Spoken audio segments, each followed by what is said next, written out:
Welcome to Within the Frame, where we bring the most pressing issues across the globe into focus. I'm Kim Mok-yeon. K-pop Demon Hunters is more than just a global hit. It's a symbol of how far K-pop and Korean culture have come. Fusing K-pop idols with traditional Korean aesthetics, the animated movie has captivated audiences across continents, marking a new chapter in the global K-content wave. Now, recognizing this cultural shift, 아리랑TV aired a special program, K-pop The Next Chapter, to explore where K-pop is headed next. South Korean President Lee Jae Myung made a rare appearance on the broadcast, underscoring the cultural weight of the moment. The presidential office says the program offered a chance to reflect on K-pop's global influence and gather insight for policies that will support Korea's growth as a top 5 soft power leader. And Within the Frame tonight, we dive into what this moment says about the future of Korean culture on the world stage. And for this, we are joined by music critic and ethnomusicologist Kim Mok-yeon, who sat down with the president in the program himself. Good to see you. Good to see you. And also joining us online is Seterbo Seji, Assistant Professor of Korean and East Asian Studies at Busan National University. A big welcome. Thank you for having me. So let's start right away. Youngdae, you sat alongside the president today at our special program, of course.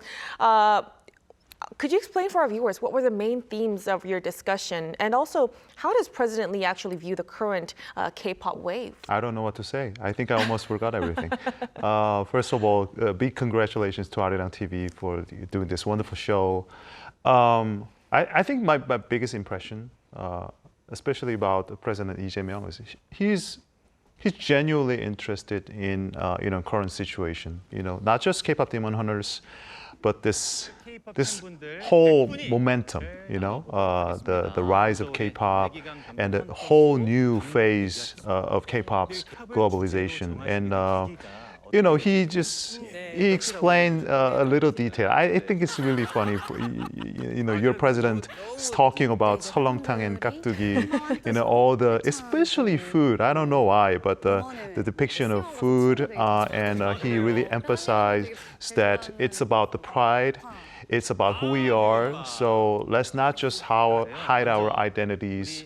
Let's just encourage us and them to promote more Koreanness, through this kind of opportunity. So yeah, overall, he's very attentive. It's a fun, lively conversation with, what are the odds, right? Talking about K-pop as a music critic to president and two members of TWICE. It's unreal, but it was very meaningful conversation. Right. So it's not really every day that we see the president talking about Korean food and no. K-pop with experts. So that in itself definitely seems to say a lot. Now, coming off from that broadcast, one line that stood out to me most was when the president actually spoke about confidence, about Korea becoming a true cultural powerhouse. And he said the government plans to actively support that growth. Do you think that vision can actually realistically help drive Korea's culture into the next level? Well, personally, to be honest, I'm hoping. Nothing is really done until it's actually happening, right?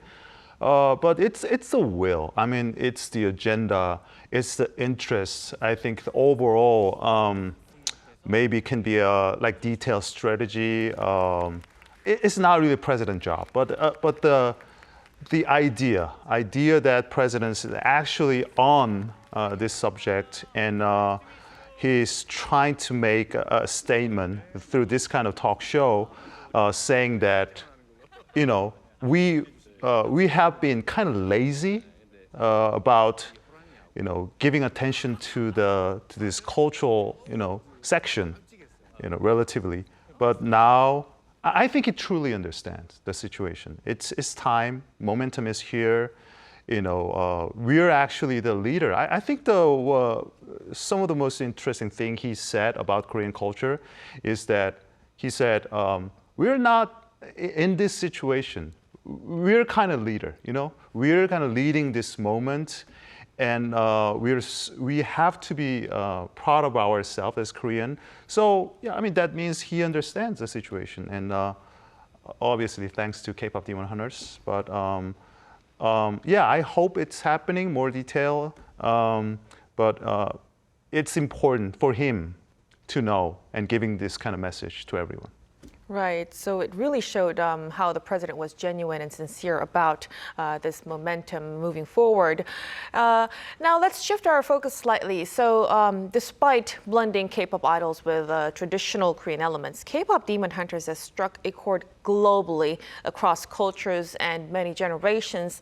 Professor Seji, what made it resonate so widely? Was it, the emotional storytelling, the rich world building, or something deeper than that?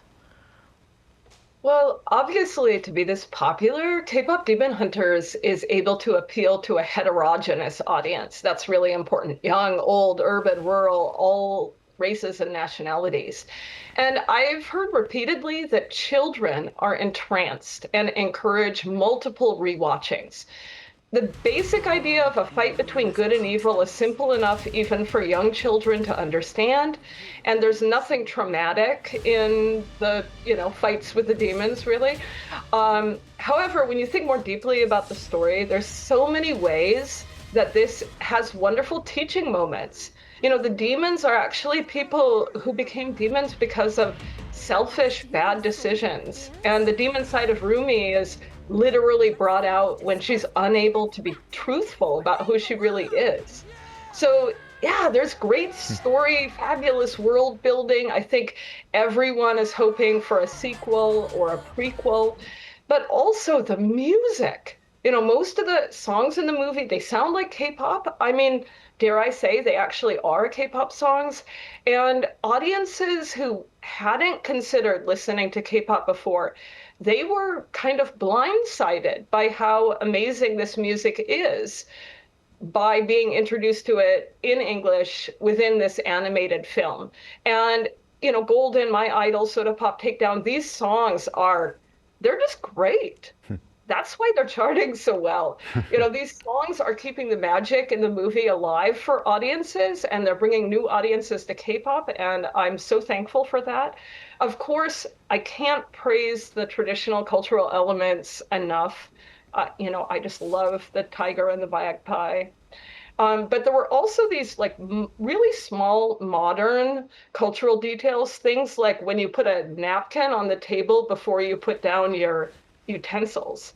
And these sort of cultural elements, they speak really powerfully to Korean audiences and diasporic Koreans. And a lot of my diasporic Korean friends have commented on how affirming it has felt that a story based on Korean culture has really taken the world by storm. Right. And speaking of Korean culture, I figured you're wearing a Korean costume over there. I love it, by the way. Thank you. Right. Now let's shift to numbers, Youngdae.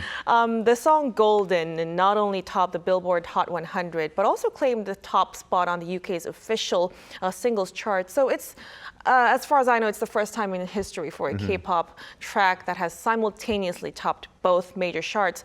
How do you evaluate this milestone? By the way, it's so important to have an approval, especially from Professor Seji, who is a Korean expert, because they're so picky, especially when watching, the drama depicting Korean traditional elements. They will tend to be so picky, but they gave an approval because this is so detailed and everything is just so genuine and authentic. That's one thing. Speaking of Golden. Many years ago, when I was in Seattle, in my town, every girl, they were singing "Let It Go," like beaming, just the making, lights. something like that.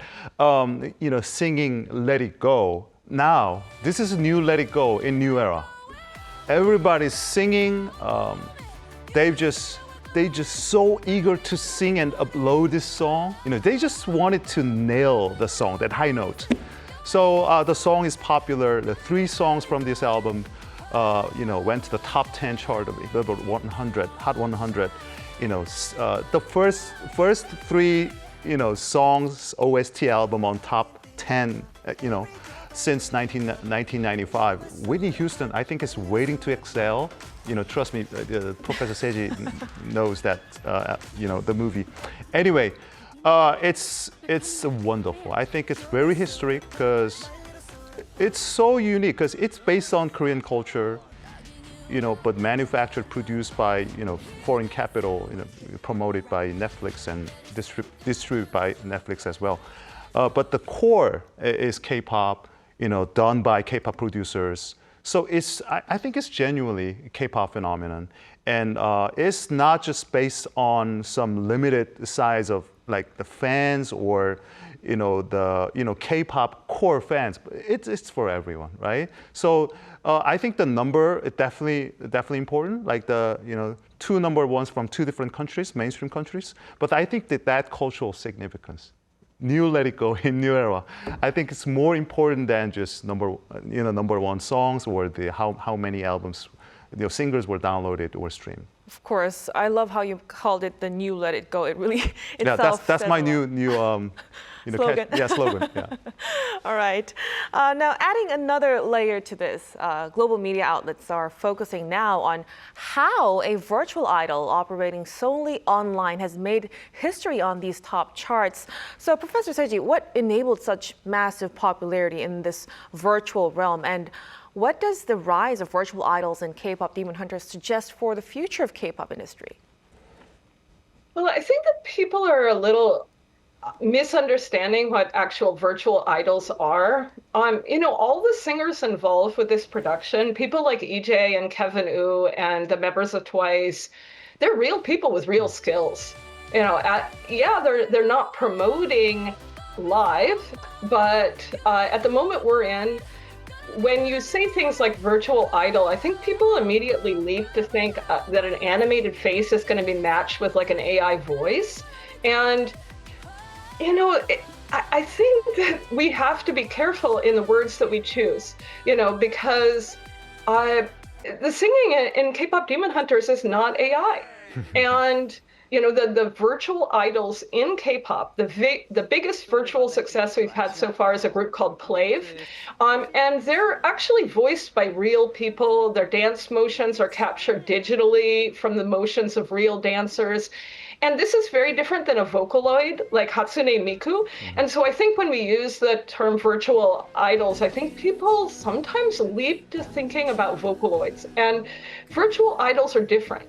On the other hand, with a virtual idol, companies don't have to worry about an idol getting caught in a scandal. And virtuality allows a performer to demonstrate their vocal skills and earn money from their art, but they don't have to give up a normal life. Like they can still go out to dinner without crowds of fans or paparazzi or whatever. On the other hand, the people voicing virtual idols usually have little control over the music and the image of the avatars. And we don't know how well they're treated or paid behind the scenes, especially when no one knows who the real singer is. And it's actually funny because even though virtual idols are meant to be virtual, audiences always want to know who the singers are. And they're attracted to the realness of virtual idols. Last year, Yejun, who's one of the members of Plave, actually had to take a break because he got painful vocal cord nodules, and then they just wrote it into what was happening for the virtual idol, even though, a virtual person obviously doesn't get vocal cord issues. So I think that K-pop Demon Hunters has demonstrated a new type of faceless singer strategy that is here to stay. But successful virtual singers, whether we're talking about Huntrix and Saja Boys or Plave, Apoki, Maeve, other virtual idols, they have to be really good at singing, and they also have to create this emotional connection with the audience. And Huntrix made that connection through K-pop Demon Hunters, but making that connection is the largest challenge that all virtual idols will have going forward. Right. So since this is a big boom nowadays, so it's about time for us to get more focus and have a deeper understanding on the term what virtual idol actually means. Now, let's also touch upon the fandom. So K-pop Demon Hunters is being praised for its seamless integration of interactive fan culture, from dance challenges to cover videos. How much of a role did this participatory fandom play in the film's success, do you think? And do you think it enhanced immersion and global connectivity?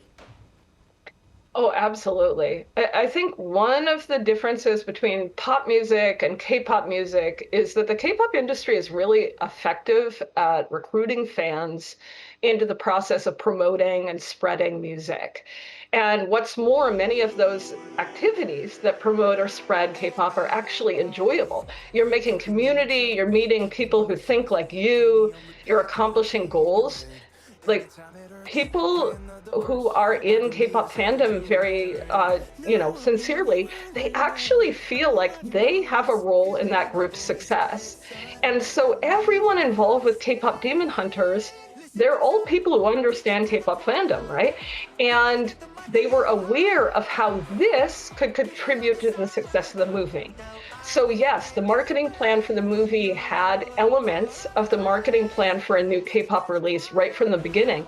And that worked really, really absolutely great, partially because when you're watching the movie, you see K-pop fandom happening in the movie. Right? So there's K-pop fandom in the movie of Huntrix and Saja Boys. And so when you yourself upload a cover, it's like you become the animated fan you saw inside of the movie. You are part of the movie now. It's just so charming.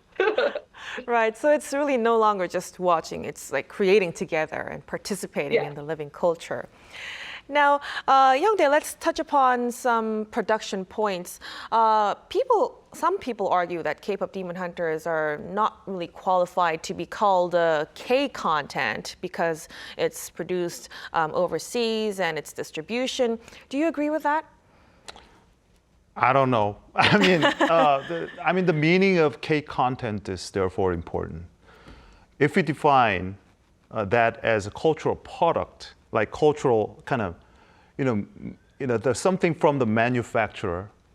Well, it might not be K-content because it's about who owns the IP, who gets the money, who earns the money. I mean, there are many more important questions, and very inconvenient, in that aspect. But culture is much more broader than just cultural product, or import, export, or something like that.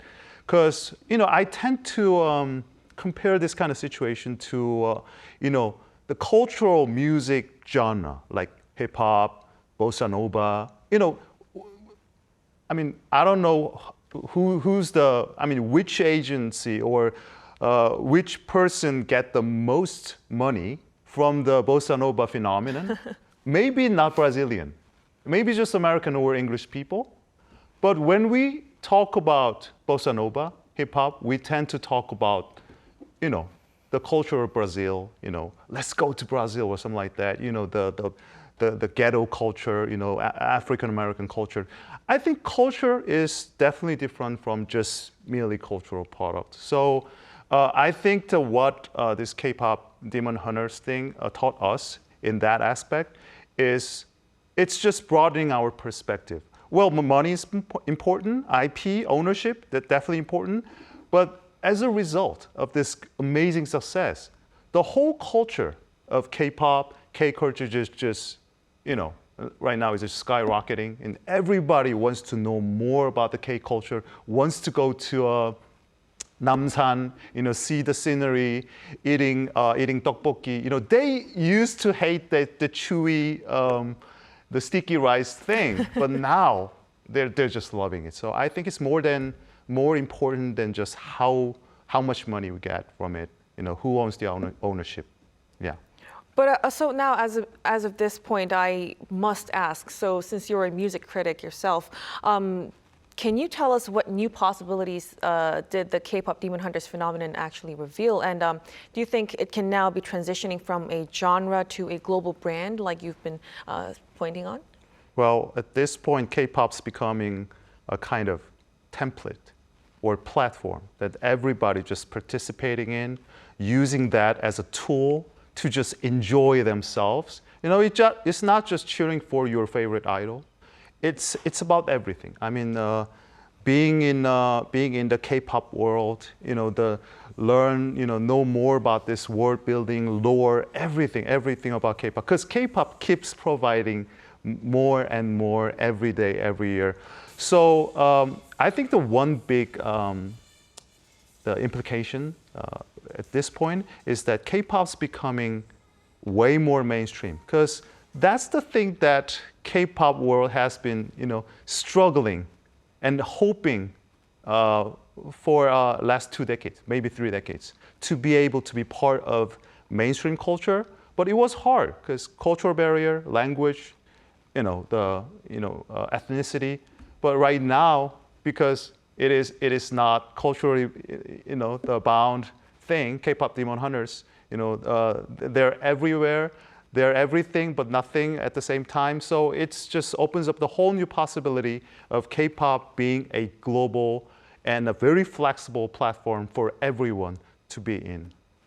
So it has become a wider platform, like Youngdae has said. Now, the ripple effects of this big success are definitely clear. The National Museum of Korea is now seeing record attendance, and its K-pop Demon Hunters merchandise continues to sell out. Professor, how do you see the movie's impact beyond just music? Well, I think it is important to remember that the National Museum of Korea was already one of the top most visited museums in the world, even before K-pop Demon Hunters. But I was really amazed to hear that the visitors in July this year are actually double the number from July of 2024. And I'm so proud because the museum's absolutely amazing. It's free. It's located in central Seoul. So there are very few barriers for Koreans or tourists who want to access these historical objects and artworks. And as a scholar who's conducted research inside the museum on the Buddhist artifacts there, I cannot praise the museum enough. I absolutely think that the museum gift shop is fabulous. They work really closely with heritage artists to design new products that tap into traditional Korea and tap into their own items that they have in the museum. And this is another example of that. Personally, I always buy anything that the museum gift shop sells with Ilwol Obongdo, which is the painting of the sun and the moon and the 5 peaks. And actually, we see that in K-pop Demon Hunters. It's on the back of the stage in one of the performances. And I also really love the pensive Bodhisattva. And I've brought my mom every single tiger and magpie product they have. So next time I go to Seoul, I'm going to get the new derpy tiger products as well. So I'm just a huge fan. The museum's curation is great. The gift shop supports heritage artists. And to me, what is going on right now with K-pop Demon Hunters is proving again, as I have been saying for almost 30 years now, that Korea has so much to offer the world, and the world needs to take a look. And if they go to the museum, they're taking a look at some of the absolutely most amazing artifacts and artworks possible. So I hope they go there, and I hope they explore the rest of the country and more of Korean culture as well. All right. Thank you for that perfect closing. We'll have to conclude our discussion here at this point. Thank you so much for your time and for your insights tonight, Youngdae. Thank you. And of course, Professor Seji, we appreciate it. And that'll be all from us on Within the Frame. Be sure to tune in again next time as we continue to explore the stories that matter. Till then, stay informed and engaged.